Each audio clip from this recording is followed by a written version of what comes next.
Hello, folks. I'm Joe Duffy, CEO of OffshoreInsiders.com, and it is time for our Week 4 NFL Tailgate Party with free trends, all that and more on your tailgate party. And all these trends are compiled by my main man, Shay Matthews of ScoresOddsPicks.com. Let's get to it. All records that we quote are against the spread. The Lions and the Packers. Can we expect the Pack to rompo straight up and against the spread in this sports betting matchup?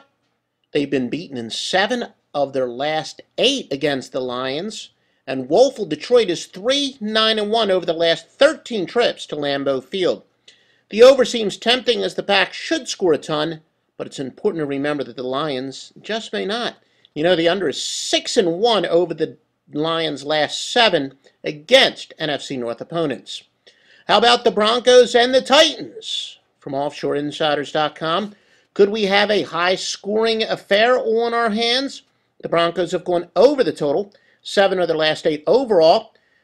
Should the Titans also worry about Kyle Orton's surprising play?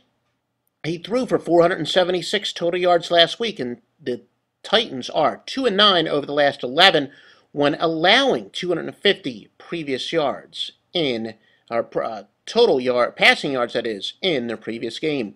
49ers and the Falcons, though the underdog is 9-4 in the last 13 meetings in this series. The Falcons are 6-1 in their last 7 games. Maybe the odds makers are undervaluing them. Could San Francisco bottle up Michael Turner this week? The under is 9-0 in San Fran's last 9 after allowing 150 or more rushing yards in their previous contest. How about the Seahawks and the Rams? Both teams' spread trends look ice cold. Seattle's won. The Rams are 10-2 in their last 10-21. Their last 31 at home. Maybe the divisional rivalry is the best trend to follow at your sports book.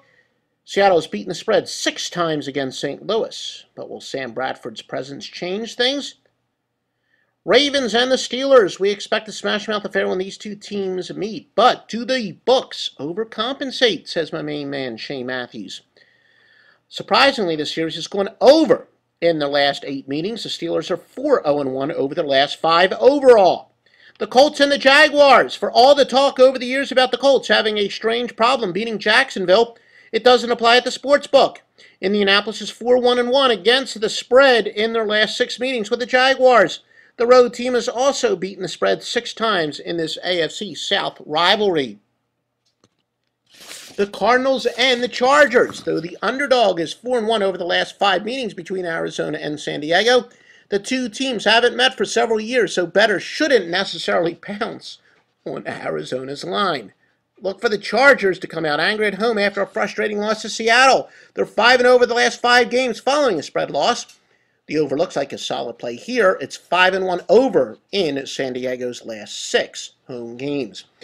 Redskins and the Eagles, the game of the week. Certainly at least from a watching standpoint, but how about from a betting standpoint? Donovan McNabb, of course, goes against his former team, who have the piping hot Michael Vick leading them under center. But is the spread too wide for a divisional rivalry game? The road team and underdog is 5-1-1 over the last 7 meetings.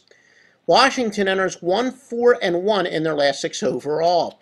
The Bears and the Giants. The hosting Giants are one of the colder teams around the betting circles. They're 1-8 against the spread over the last 9 against teams with a losing record. The road team has also beaten 5 straight spreads in the series. To top it off, Chicago is 4-1 over the last 5 games. Could Mike March era be a success here? And now let's turn to Monday Night Football. The Patriots and the Dolphins. The Dolphins don't take their underdog status lightly. They're 7-1 their last 8 games as a puppy.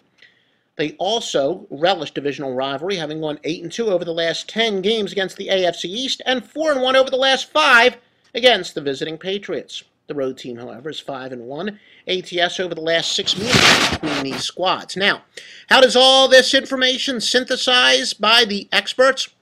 One way to find out, visit OffshoreInsiders.com. My sports service, God's Tips, 15-8 last week in the NFL and college combined. That was Saturday, Sunday, and Monday.